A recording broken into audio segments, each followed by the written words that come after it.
नमस्कार साथियों, मैं आनंद मांडिया एक बार फिर से आपके सामने हाजिर हूं एक और नया मुद्दा लेकर।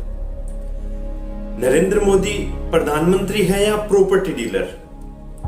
यह बात सुन के आप परेशान हो गए होंगे, लेकिन इस पूरी बात को जानने के लिए इस वीडियो को अंत तक जरूर देखना। इसकी शुरुआत यहां से करते हैं कि जब एक प्रॉपर्टी डीलर प्रधानमंत्री हो सकता है तो एक प्रधानमंत्री प्रॉपर्टी डीलर क्यों नहीं हो सकता?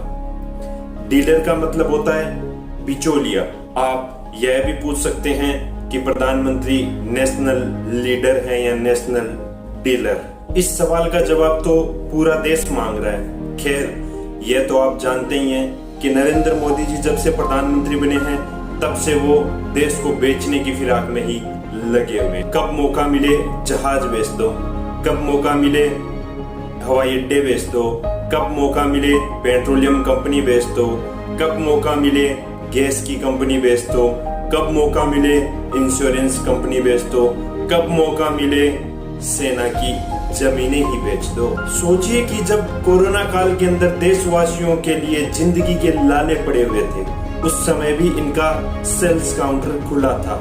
आइए ले जाइए, अजी आइए, इससे सस्ता और कहीं नहीं मिलेगा।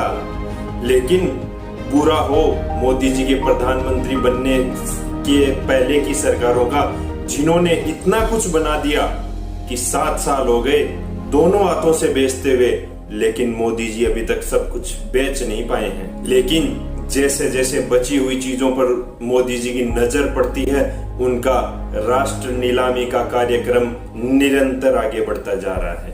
लेकिन तब भी देश की कुछ चीजों को पवित्र माना जाता है कि इन चीजों पर नजर उठाकर भी नहीं देखनी चाहिए। लेकिन मोदी जी भी इनसे नहीं चूक रहे हैं। इनमें आती है सैन्य छावनियां और सेना को दी हुई जमीनें। ऑर्डिनेंस फैक्ट्रियों को तो वो पहले ही निजीकरण पर रख चुके हैं, जैसा कि किसी भी सरकार की इतनी हिम्मत नहीं हुई कि वह सैन्य जमीनों के ऊपर आंख उठाकर भी देखे। लेकिन नरेंद्र मोदी एक ऐसे प्रधानमंत्री हैं जो आरएसएस के एजेंडे पर चलते हुए पूरे राष्ट्र को नीलामी के कगार पर लाकर खड़ा कर दिया है और अब सैन्य जमीनों के ऊपर एक मंझे हुए प्रॉपर्टी डीलर की तरह नजर गड़ा ली है, उन्हें भी बेचने के लिए। देश की कथित राष्ट्रवादी सरकार ने सेना की जमीनों पर नजर गड़ा ली है, और ये जमीन कितनी है जब आपको बताएंगे तो आप चौंक जाओगे। भारतीय सेना के 250 साल के इतिहास में ऐसा पहली बार होगा जब कोई सरकार सेना के नियमों को बदलते हुए सेना की जमीनों को बेचने जा रही है। कई मीडिया रिपोर्ट में तो यहां तक आ गया है कि मोदी जी ने नई पॉलिसी को हरी झंडी भी दे दी है और सेना की जमीनों को बेचने के लिए तैयारी पूर्ण कर ली है। 1765 में कानून बना था कि सेना की जमीन को सिर्फ सेना ही इस्तेमाल कर सकती है और किसी भी कार्य के लिए इसका इस्तेमाल नहीं किया जा सकता। यह नियम इसलिए लागू किया गया था कि देश के मंझे हुए प्रॉपर्टी डीलरों की नजर से इस जमीन को बचाया जा सके। लेकिन एक प्रधानमंत्री की नजर से इस जमीनों को कैसे बचाया जाएगा? सवाल यह है। जो काम ब्रिटिश सरकार नहीं कर पाई, जो सपने ब्रिटिश सरकार के अधूरे रह गए थे, वो उन सपनों को पूरा करने के लिए मोदी जी कोई कसर नहीं छोड़ रहे हैं। उन्हीं के सपनों को आगे बढ़ाते हुए मोदी जी ने सेना की जमीन को बेचने का प्लान बनाया है। मैंने पहले भी कई बार आपको बताया है कि मोदी जी पूरे राष्ट्र की संपत्ति को बेचने में लगे हुए हैं और बेच कर रहे हैं। अब बात करते हैं सेना की जमीन कितनी है और इसका बाजार मूल्य क्या है। लगभग 16.35 लाख एकड़ जमीन सेना के पास है।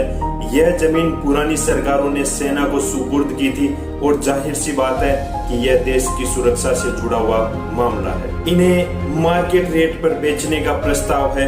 क्या होगी मार्केट रेट? जमीन की कीमत 50 लाख रुपए से लेकर 5 करोड़ रुपए प्रति एकड़ तक की है। अगर इसके बीच का अनुमान लगाया जाए तो 2 करोड़ रुपए प्रति एकड़ तक अनुमान बैठता है। तो 16.35 लाख एकड़ जमीन की कीमत बैठती है 32.70 लाख करोड़ रुपए। यह लगभग $0.5 ट्रिलियन के बराबर है और 1 साल के भारत के बजट के बराबर। कौन खरीदेगा इन्हें? क्या भाव पर खरीदेगा इन्हें? यह देश की सुरक्षा से जुड़ा हुआ मामला है और सरकार इस पैसों का क्या करेगी?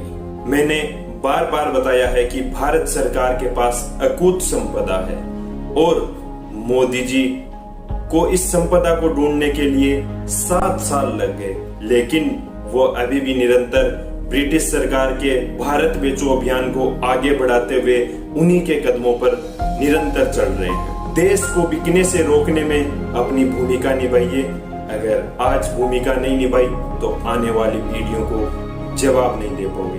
आज की वीडियो में इतना ही। इस वीडियो को ज्यादा से ज्यादा शेयर करें। हाँ, लाइक और कमेंट करना न भूलें। अगर आपने चैनल को सब्सक्राइब नहीं किया है तो सब्सक्राइब जरूर कर लें। जय हिंद, राम राम सर।